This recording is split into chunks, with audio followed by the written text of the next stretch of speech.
Hello, welcome. Looks like we had lost Elizabeth. Anyways, welcome. We are having some technical difficulties, of course, being our first podcast for Elizabeth and I. Hi. There you are. Okay, good. Welcome back. So, anyways, welcome. We will get my camera situation figured out here eventually, but I apologize for that. So you get to see Elizabeth. So, anyways, welcome. Elizabeth, how are you? I am good. Happy Monday. Hope everyone is having a great Monday morning. Everything is going your way. No drama. I absolutely hope that for everybody on a Monday morning. Yeah, for sure. Definitely. So, especially Monday mornings with the family business. That's always really fun. So, anyways, just to give you a bit of history about Elizabeth and I, we own Salterra. Salterra is our main branded website. We have a bunch of different stuff underneath that brand.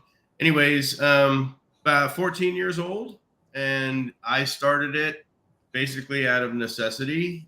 We had lost our real estate flipping business, obviously when the crash happened, and I had just come off a shoulder surgery. I tore my rotator cuff and kind of needed some income. So I went back and asked my church if I could do their website.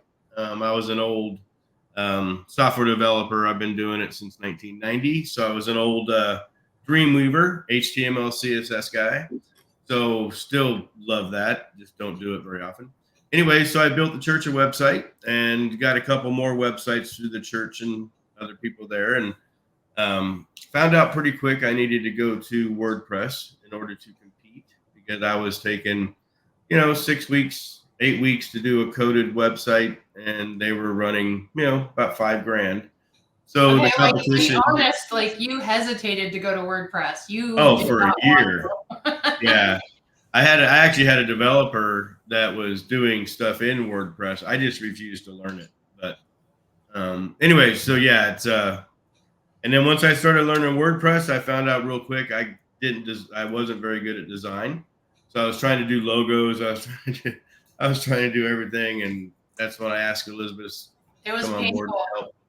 Yeah, sure, it was definitely painful in the beginning, but so I convinced her to come back with me on this is actually our third business together, our third self-employment.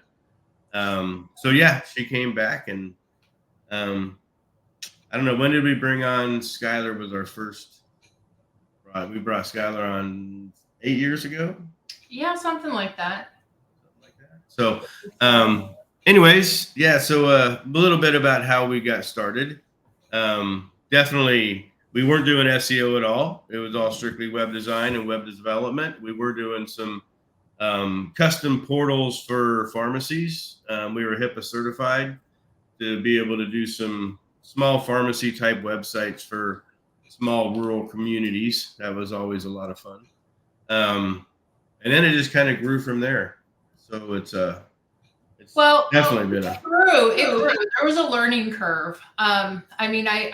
I think that you kind of gloss over and make it sound a little happier and smoother than it probably was at that point. But yeah, there was definitely a learning curve in the beginning. It was absolutely just me and you for quite a while. I mean, we legitimately had our desks in our bedroom facing each other.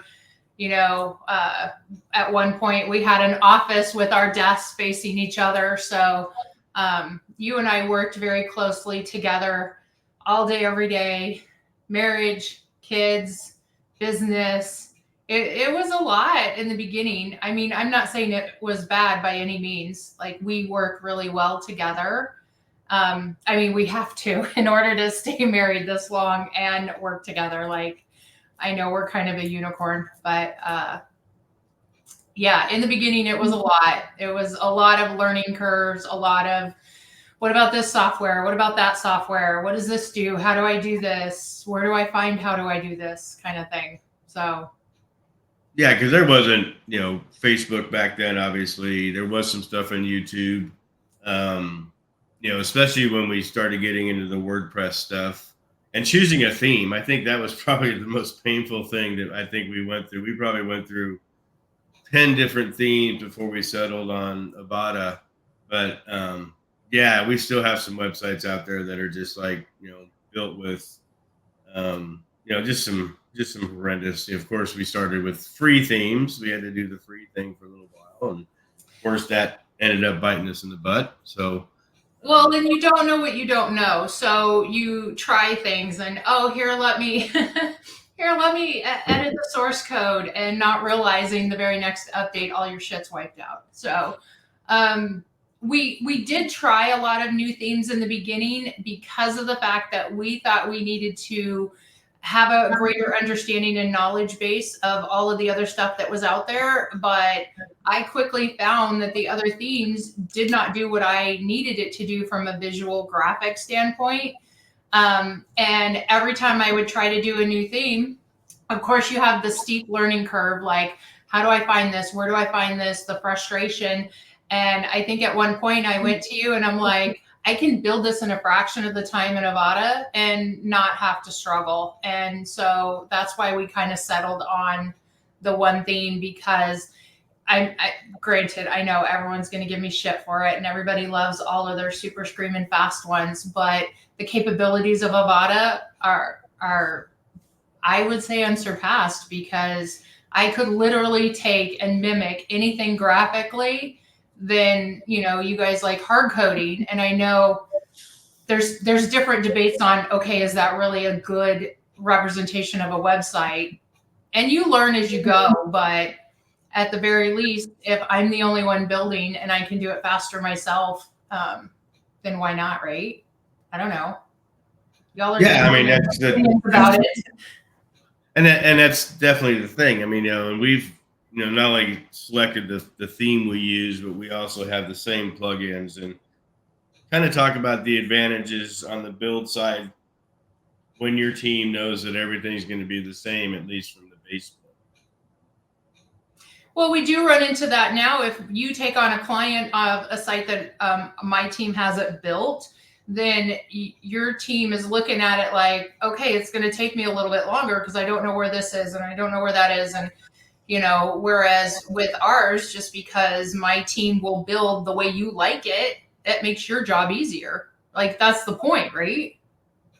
I mean, yeah, for sure. And it's also efficiencies. I mean, when you have, when you're building, websites in multiple different, you can even have the same theme, but you're adjusting that theme based on whatever that client wants, and either you're taking it away, you're taking stuff away from that theme, kind of like Elementor does.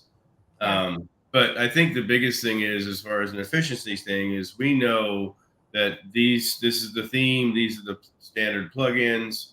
If any other plugin needs to be used, it's always done on our tests, on our test sites, to make sure there's no conflicts with our regular plugins, because we've ran into that too. And just keeping things updated as far as security and testing stuff.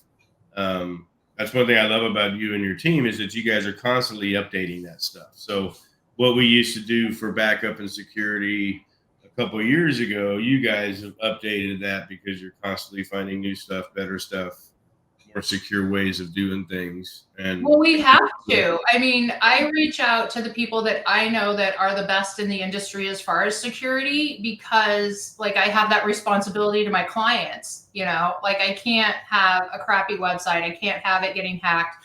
It takes time away from our new projects. And it's not fair to the client if my team doesn't know how to build right or how to secure a site. Like, granted, nothing is impenetrable, but I do reach out to industry professionals that I know their shit. And so that's why I'm like, okay, like I need a better option. I need something more secure. I need, how do I update this? We've got redundancy servers for backup so that it's offsite. So that if anything does happen, like, I can't guarantee 100% uptime, but our uptime is really high. I mean, 99.9. I rarely have sites go down. But I ran into an issue not too long ago where a client was being very helpful and making some edits themselves. and they crashed the site. And so, yeah, I've got to pull a backup. I've got to, reinstall it and hopefully go back far enough from, when they were helping to edit. Yeah, helping being the magic word. Yeah. So it's all good, Yeah, and like I said, the web design side has always been, our core product. The SEO side, we got brought into it, just kind of as a favor to one of our charities, just to kind of see what the money was being spent on. Didn't really know much about optimization back then. And then come to find out a few years later, the way you used to have to build in Dreamweaver, you were kind of doing some of the optimizing stuff that we teach today. But I think the biggest thing is that, we now had a product that is just a floating target all the time. And that's the SEO. The whole search engine optimization is always a floating target. It's always, test. It works now. It didn't work. It didn't work a year ago. Updates every couple months. I mean, it totally is the moving target of our business. And so that's why we started looking at it more of a granular thing of saying, okay, yes, SEO is important, but what else is important about SEO or about traffic or about conversions?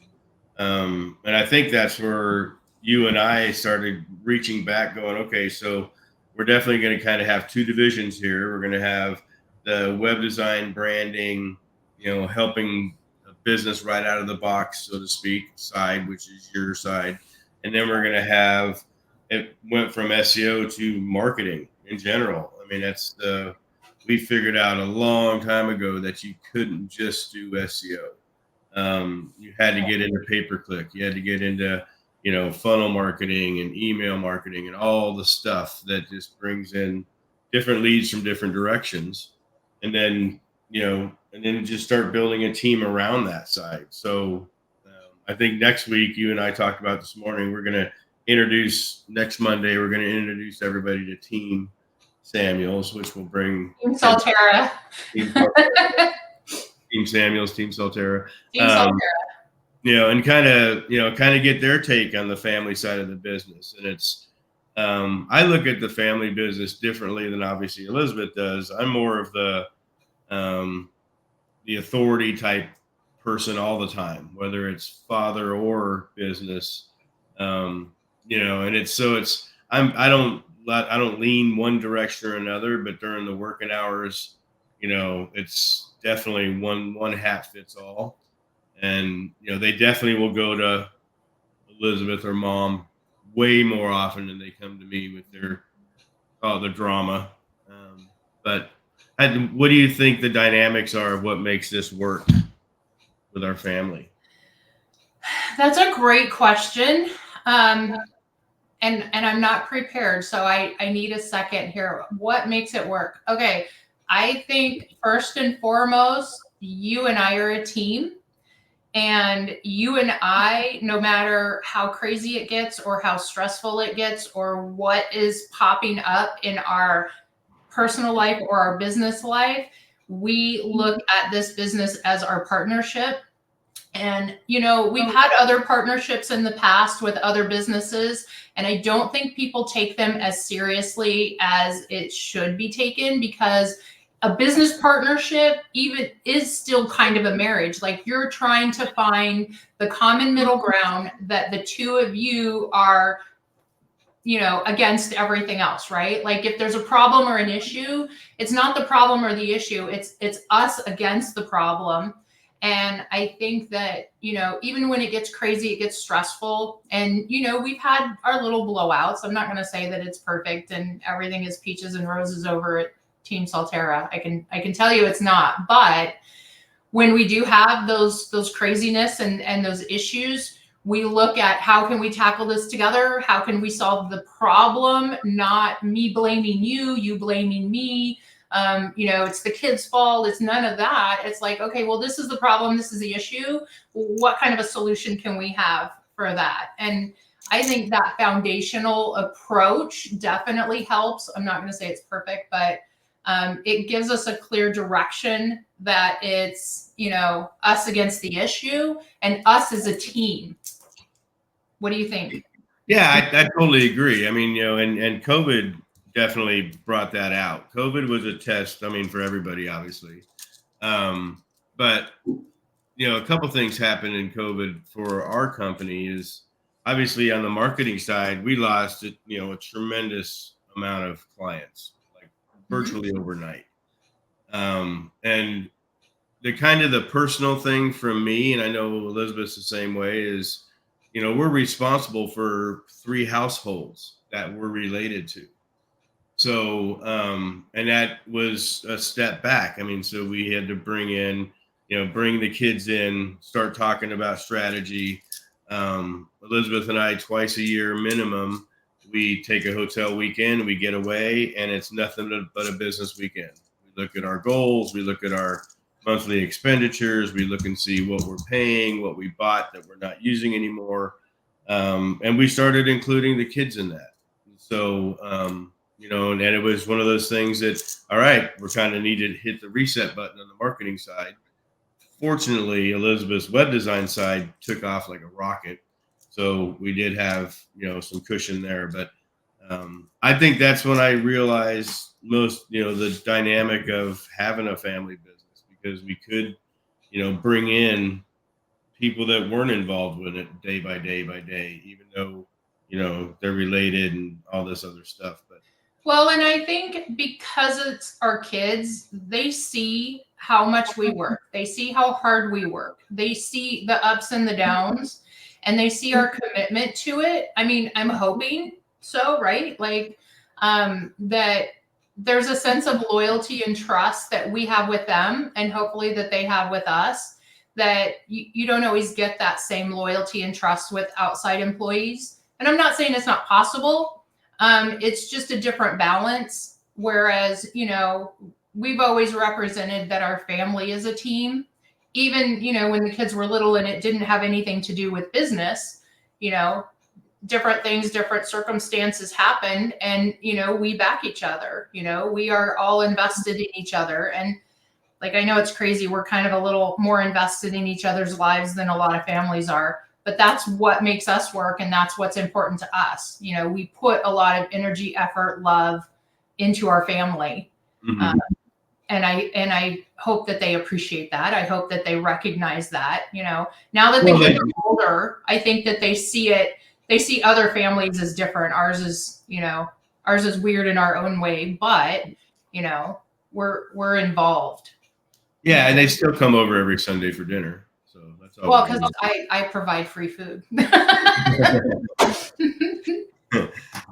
it's but it is interesting, because we do go to a lot of conferences. We speak at a lot of conferences. Some of them we take the kids to for their own specific, depending on where they're working in their dynamic. And it's, I think and then we take family vacations too, but that always end up talking business, of course. So, yeah. I mean, me and the boys golf every week. That's kind of our SEO meeting. And we talk about SEO a lot during that week. Skylar rides with me typically, and Skylar runs my link network, and among other things. And so we're doing a lot of testing right now with links and link building. So, and then with Brandon over on the map side, we're doing the same thing there. We're doing some testing on CTR. We're doing some testing on, just different variables that we can kind of move the needle. Not necessarily quicker, but more stability on the map side. So maps are, I don't know, people ask me all the time.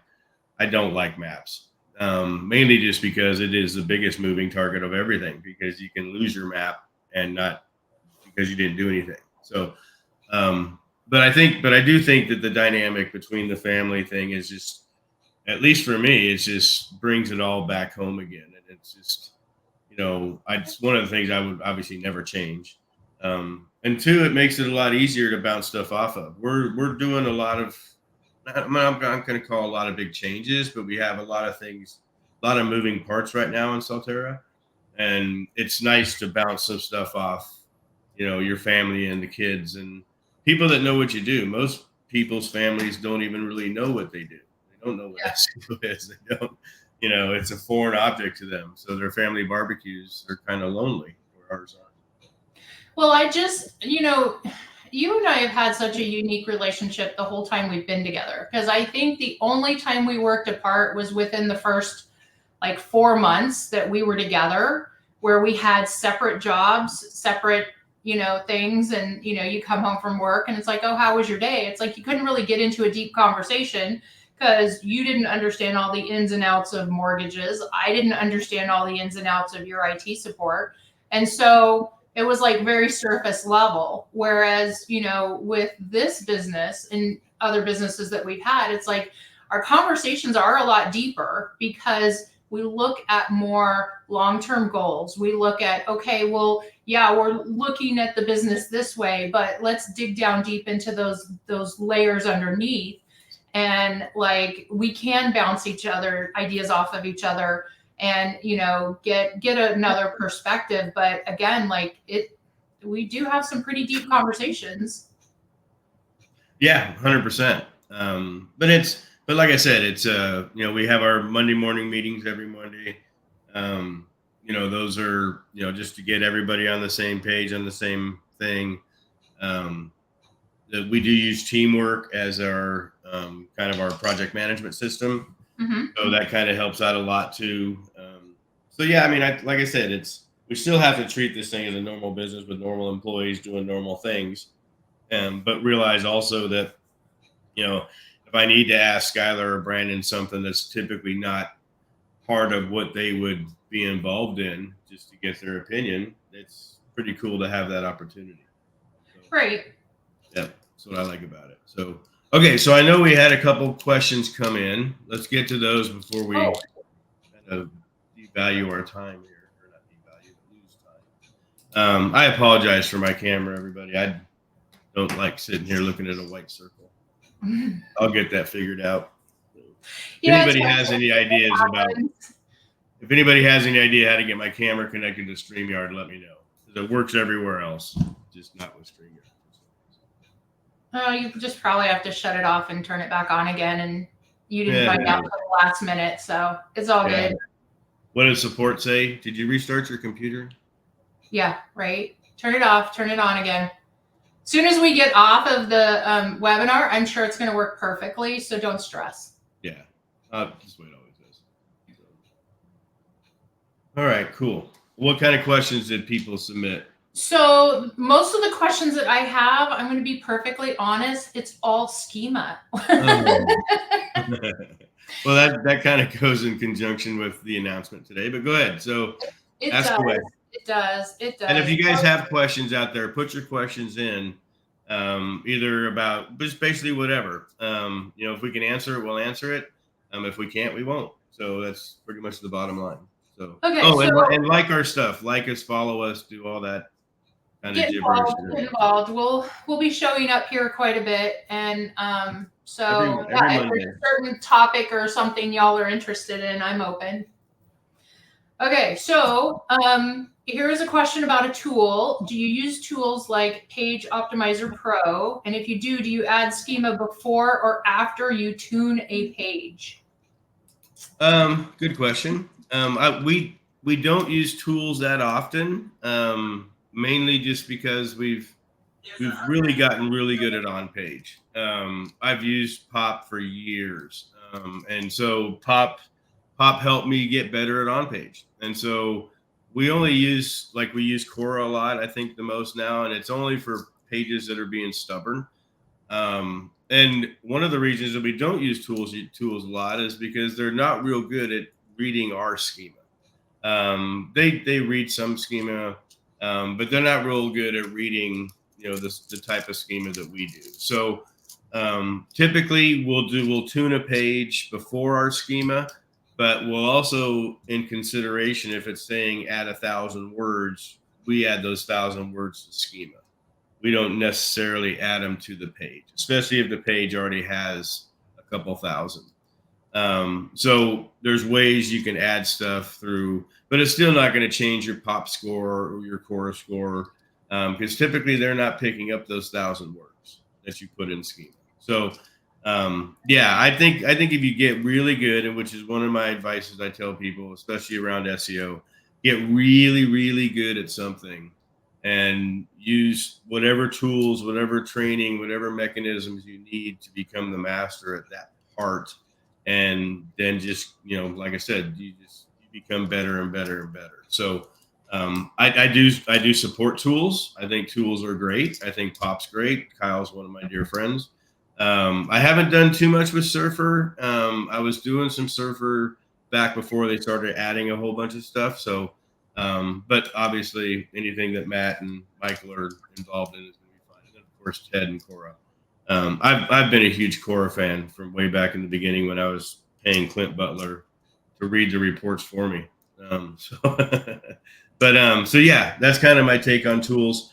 But we teach on page. We have an on page class, and we teach in that class that if you do on page successfully and then put it in the tool, it makes fine tuning very, very easy. Well, and in your course, you list what tools you actually use, and you're not necessarily tied into any one tool or any one developer specifically. You go by what works for what you're trying to accomplish. So it's not like there's too much of a bias. Yeah, for sure. And it's and the simplicity of it. I mean, Cora is a tough program to learn. There's no secret to that. But it also gets more data points than anything. So, and you take Lee's course, which helps you dissect a Cora report to where it really gets down to the nuts and bolts of what you need to be optimizing. And then it just makes you better. I can definitely speak to how incredibly helpful Ted was with Cora, because I did do a training with him. And I mean, I don't know a lot about software developers out there in the universe, but he took the time and attention to make sure that I understood his product. And he personally did a training with me. I know I've been able to reach out to Lee and Honey on different instances, and they have been like super helpful. I can't say that for everybody that has a tool out there or has a program, but specifically those people have been outstanding as far as making sure like I understand it, because I don't know as much technical stuff as you do, so you can probably figure stuff out. But if somebody is new and starting out, it helps to find a tool or software that has great support, and those are two I can speak to personally. Yeah, for sure. 100%. Good question. All right. You want another schema question? Because that seems to be the flavor of the day. Okay, here's one. How do you do schema for e-commerce? And I'm going to kind of tack on to that because I do build e-commerce sites with WooCommerce. That's my preferred software. Do you go in and schema each individual product, or do you just do an overall sampling? How do you do that? There's a couple different ways. Obviously, it depends on the size. Most large e-com or even medium to small medium e-com sites, are still the 80-20 rule. So 80% of their traffic is coming from 20% of their products. And so we look at that stuff. We especially the large e-com sites, you have to look at it strategically. So the first and foremost thing is the brand schema. The brand schema is, in my opinion, the most important part of e-com. Now, if it's one brand with many products, that's fine. But if it's multiple brands with multiple products, then the brand schema is going to be one of your most important things you want to spend the most time on. Because the brand schema, you can do all brands. Now if one brand has 200 products, but only 20 of those products are bringing in any income, then we would typically do the schema on those 20 products. And then obviously as you grow, or as you get the first swath done, or phase one, whichever one of way you build this out, then you can go in and you can start doing the other ones. So let's say, for instance, when you start looking at the products that you want, not only do you have your best sellers, but maybe you have products that you want to push more because they pay a higher commission or they are a higher ticket item. If you're going to make $2 on a product compared to $200 on the product, you probably want to spend more time on the $200 product. So again, ecom, like any on-page schema project has to have a project spreadsheet. You have to really dissect what you're getting ready to do so you don't waste time. One of the first things people learn about me is I don't waste a lot of time. I'm very efficient. I'll spend more time on the setup than I ever will the implementation, because then I find out where I can solve mistakes before they happen. And in the world of schema, it's not like you made a mistake and will do something detrimental unless you put that wrong schema on the wrong product. But wasting time, spending time on a whole bunch of products that really aren't bringing you a lot of not only income but value, then I've seen that happen a lot, especially on the e-com side. But it is very, very, very important, especially in e-com, to map out your and map that out, starting with the brands. It's all about the brands. So if you're a affiliate site, like I have many affiliate sites, so my brand schema is like the first thing, especially when I find a new product I want to go after. That'll be the first schema we do, is that brand, and then we'll do the product schema underneath the brand.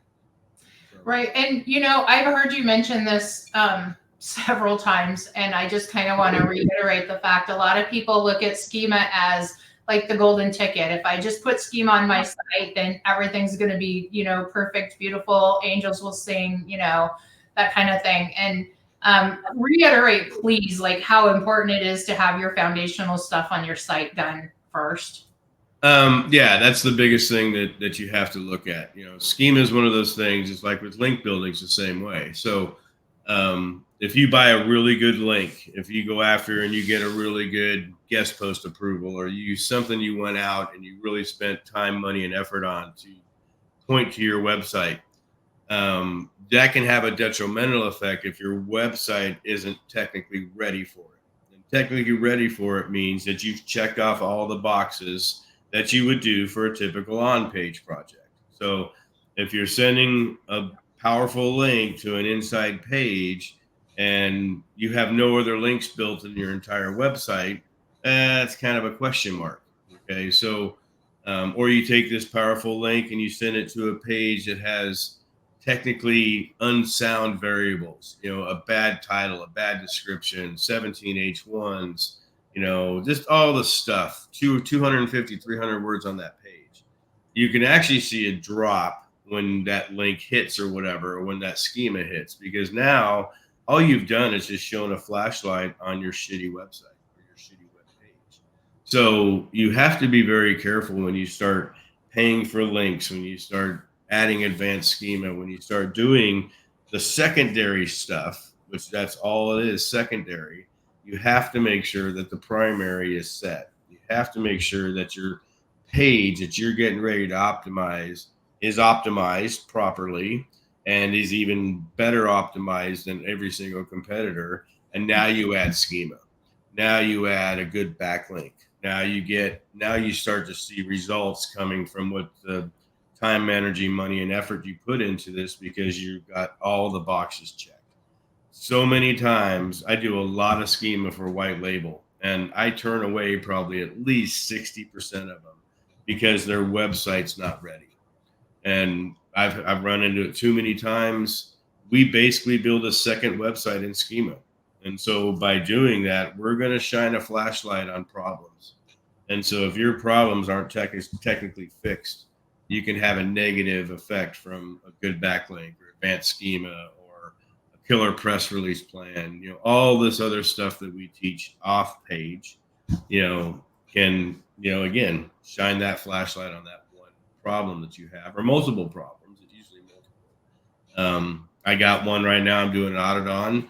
The guy could not figure out for the life of him what the problem is. Well, his page load speed's 11 seconds. I'm not a speed guy. I'm a 3-second, you're good. That's it.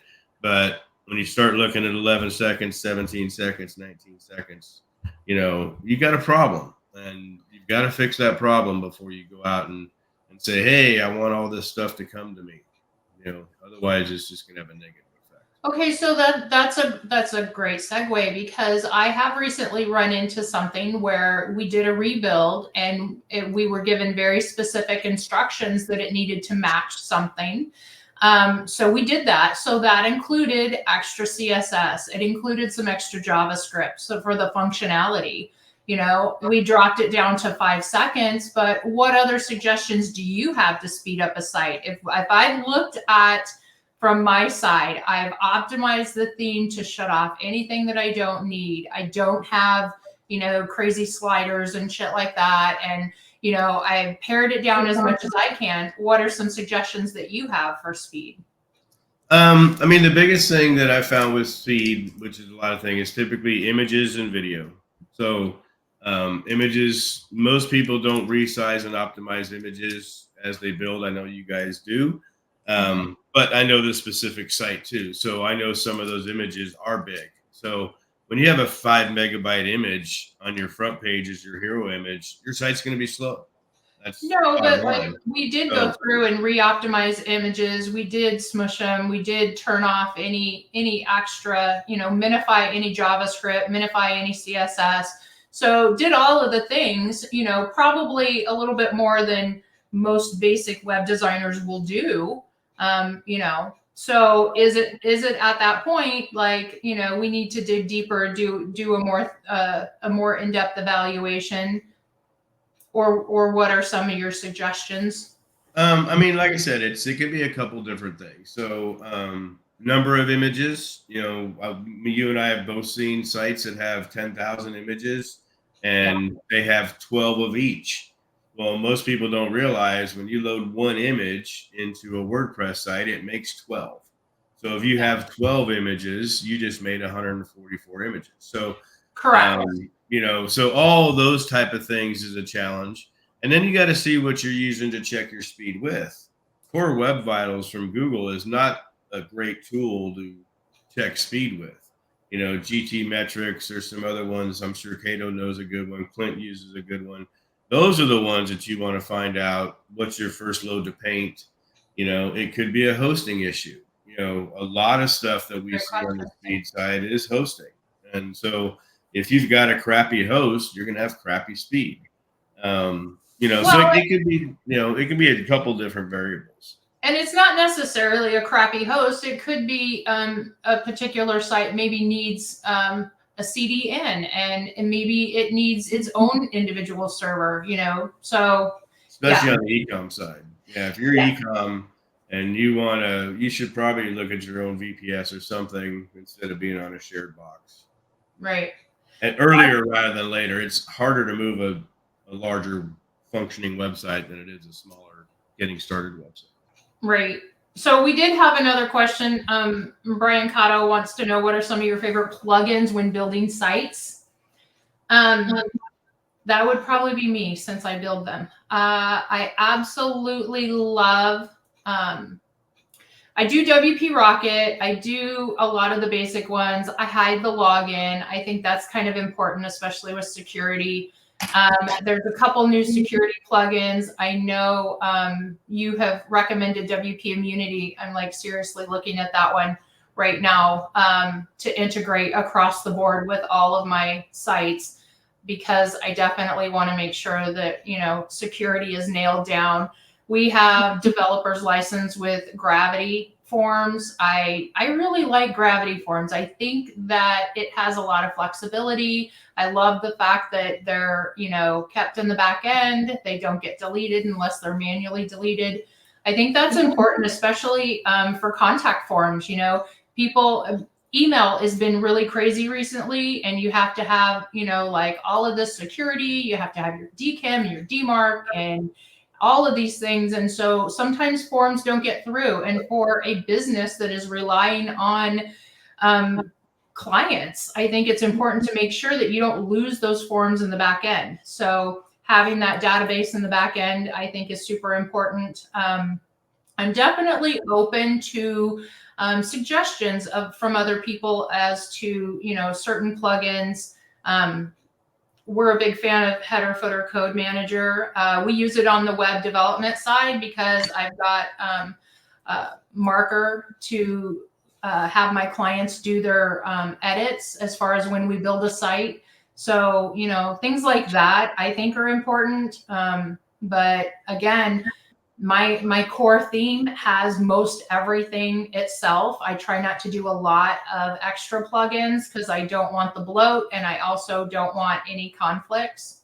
So I hope that kind of answered your question. Terry, do you have anything to add about plugins? Redirection plugin goes on every single site.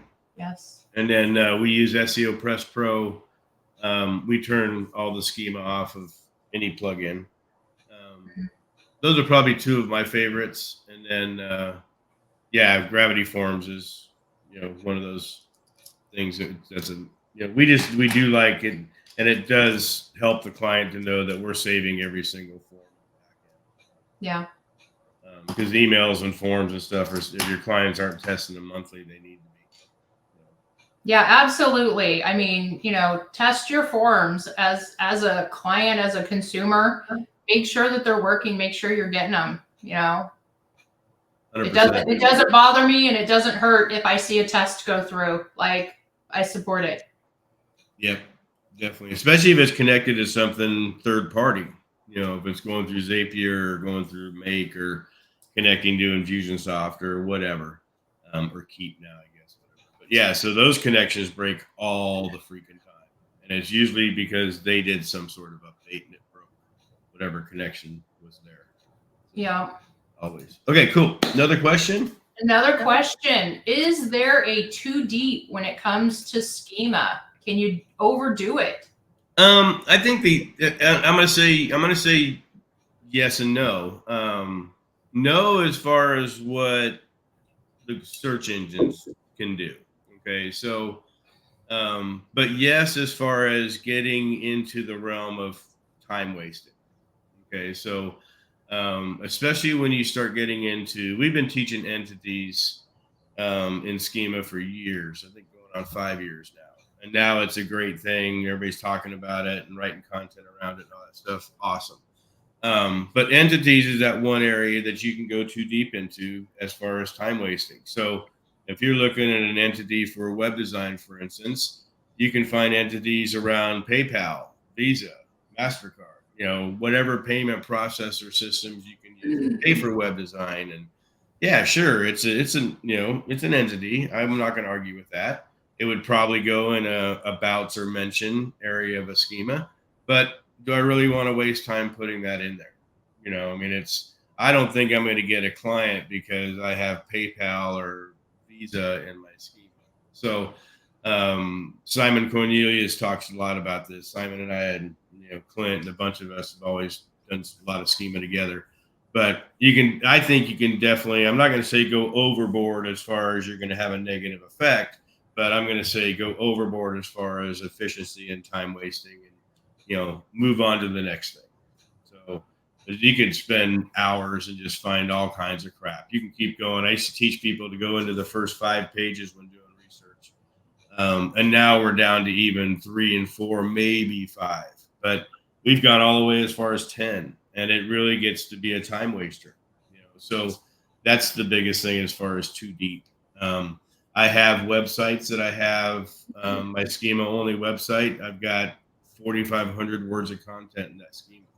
So as far as number of words you can put in description or de-ambiguous description, we haven't found the bottom of that. It's not like we're still testing it, but I have a lot of words in that schema on purpose to see, will it help me rank? And it did, but we don't do that on every single website.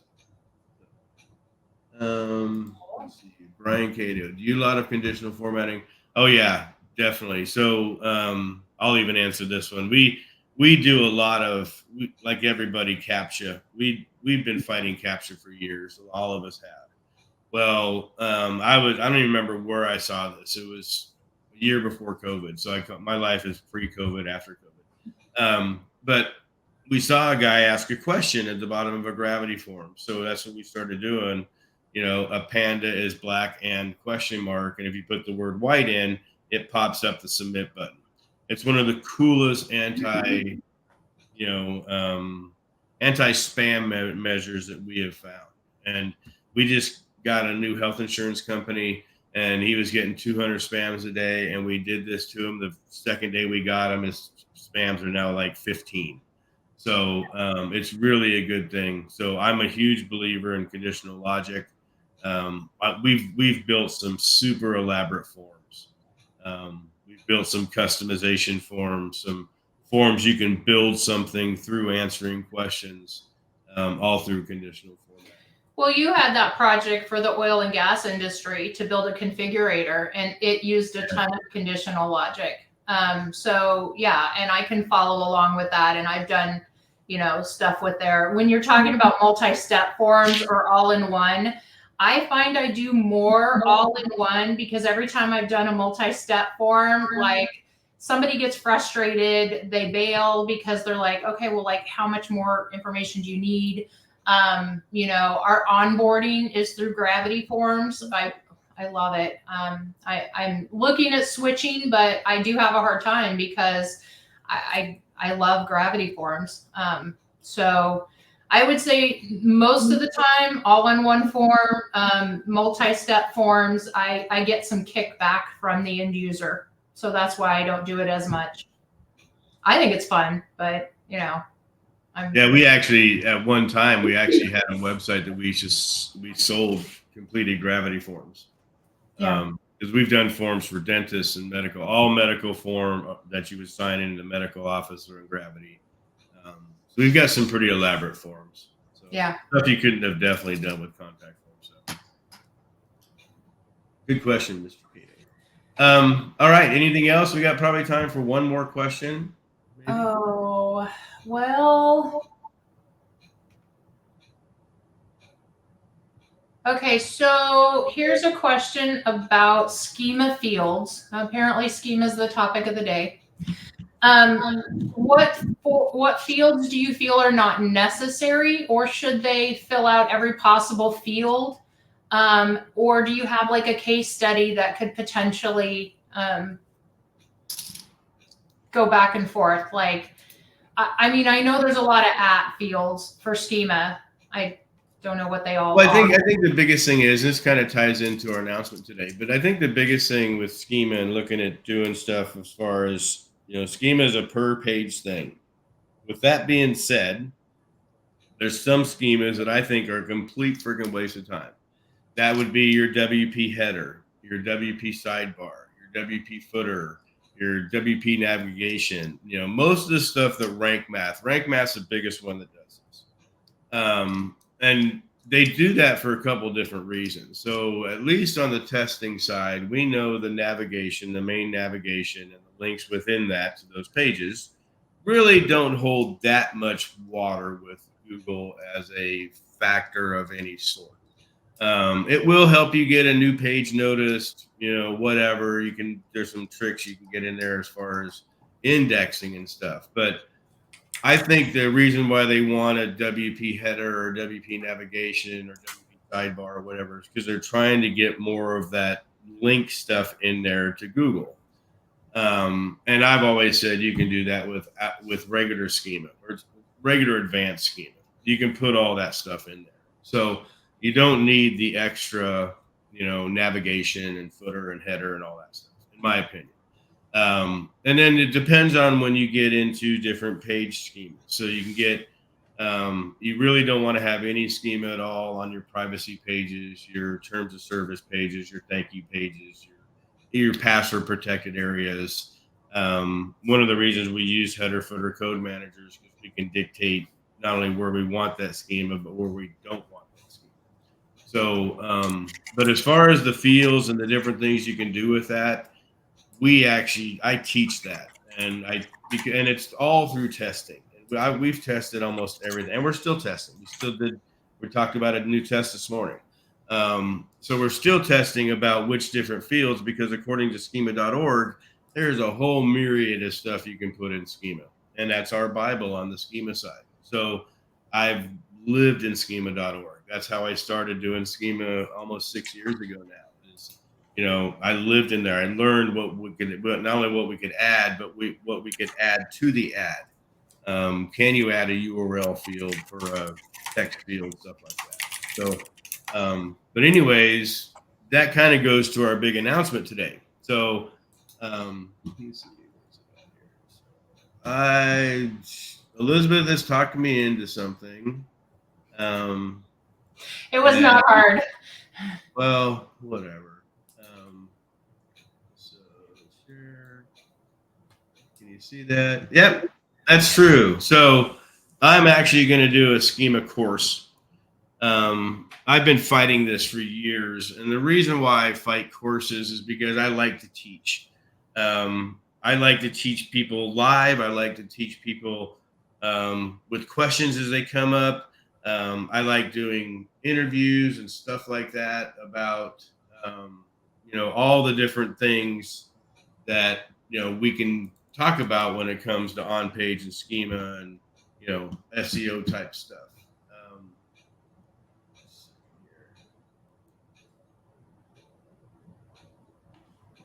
Um, bear Okay, with me. so yeah, it wasn't hard to talk you into doing the course for a couple of reasons. Again, yes, you love teaching. You give more than anyone else I know. You are very selfless when it comes to sharing your knowledge.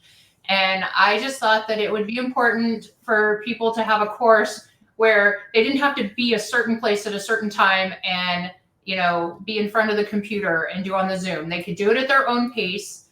You're going to have all of the lessons pre-recorded so that they can stop, replay as many times as they need to.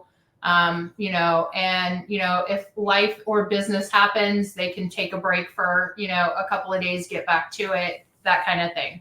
So I just think it's like a really good format for you sharing your knowledge.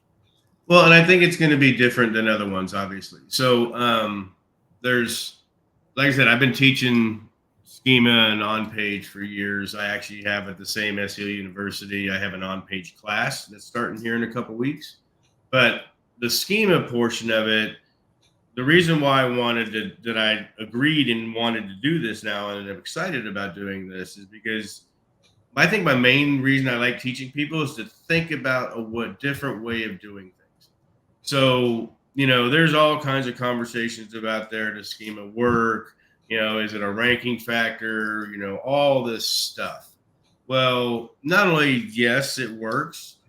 I'm not going to say it's a ranking factor, but it tells the search engines more about that specific page. So you rank for more keywords.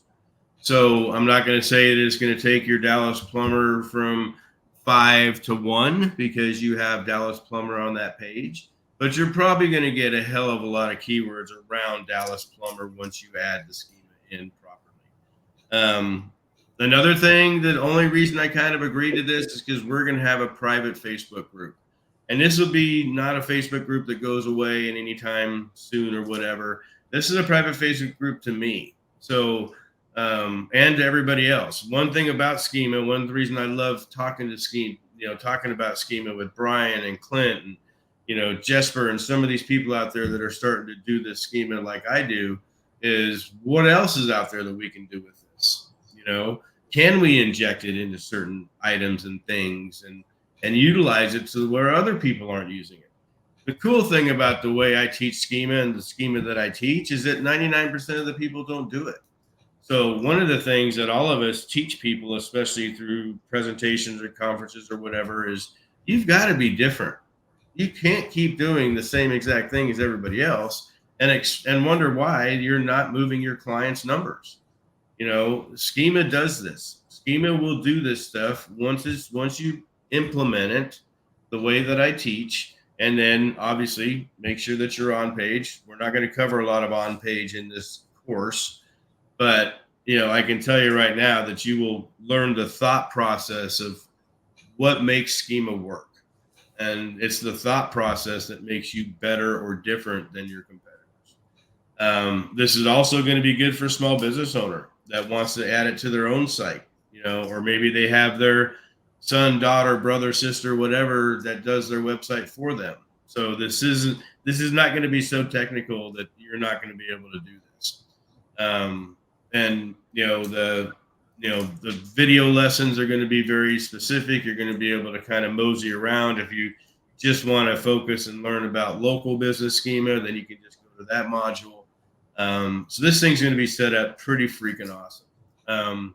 So the pre-sale will go for a couple weeks. We did sell a few of them in the spring training 2024 group. So we have a limit of how many of the pre-sales we're going to sell. But I am, get this thing. This thing's going to be awesome. You're basically getting our SOPs for schema. So you're going to get to be able to do this, not just for your own site, but for every other client site. You upcharge for this, so, I charge $1,500 on a brand new website with Elisabeth just to do schema on that site. So, you can upcharge this thing. You can, offer it as a different offering. You can do all kinds of stuff with it here. So if you have any questions at all about this, let me know. It will drop, I'm going to say the 1st of July. I might even invite some people early in to just kind of help me figure out the layout and the flow and all that stuff. And I'm only going to pick those people from people that bought a training course, bought a seat, so to speak. And then if I do pick you to help me, I'll refund you your thing and give you the course for free. But I am looking at 2 or 3 people to invite in early to help me just make sure the flow is good. What do I need to change? All that kind of good stuff. So if you know me and Elisabeth, or Elisabeth and I guess that's the right Grammarly thing I'm learning. I'm a perfectionist. I don't release something or do something that's not high level. So that's kind of my only thing about, pat myself on the back as far as, I have a passion in this, and it's not going to be your run everyday course that you're going to just kind of put on your back shelf. This is something that you can use over and over again. As we get updated tests, they'll be shared in the Facebook groups or Facebook group. And like I said, this is something that other people aren't doing this. They're relying on Yoast and Rank Math and all these other plugins out there and saying that they have schema and all this stuff. And we're here to show you, you might have schema, but you have the same schema that everybody else has. People have. Yeah. So let's show you a different way to do better. So if there's any questions at all about this course, or even the on-page class. The on-page class is half full. I only allow 10 people in it at a time because I want that intimacy to go through the on-page class. And I'll tell you, the people that buy the on-page class is going to get my course for free this time. So I'm not doing that with any other class. So that's another bonus. Check your Skype. I put the QR codes in there if you want them. Oh, hold on. Got QR codes to show.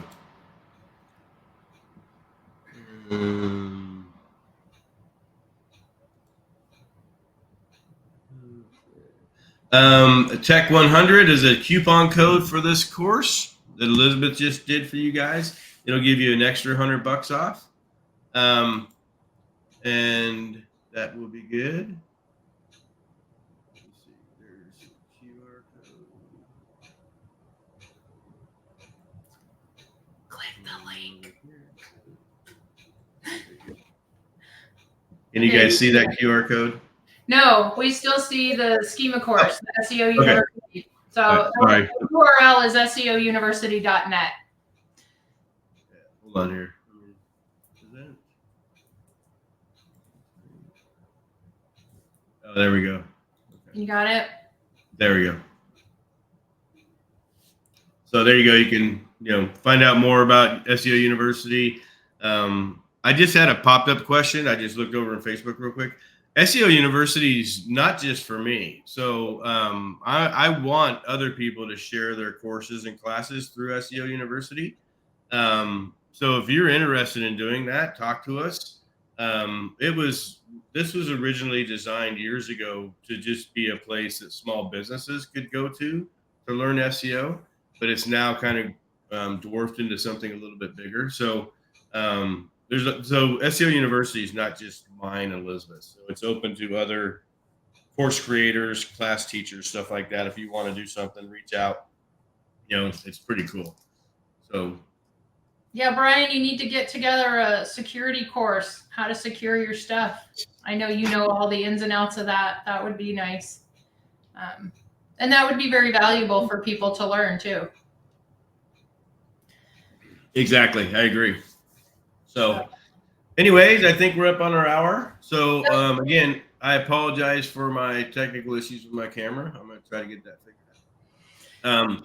But let us know. Reach out to Elizabeth and I if you have any questions. We'll put the replay up there and share it out there. You guys can look at it. How long is the QR code good for? It's a couple of, the QR code is like all the time, all three of them. You know, spring training. Coupon code, I meant. The coupon code is just a couple of days, just to kind of see. Let's see if we get any traction. It's not a forever thing.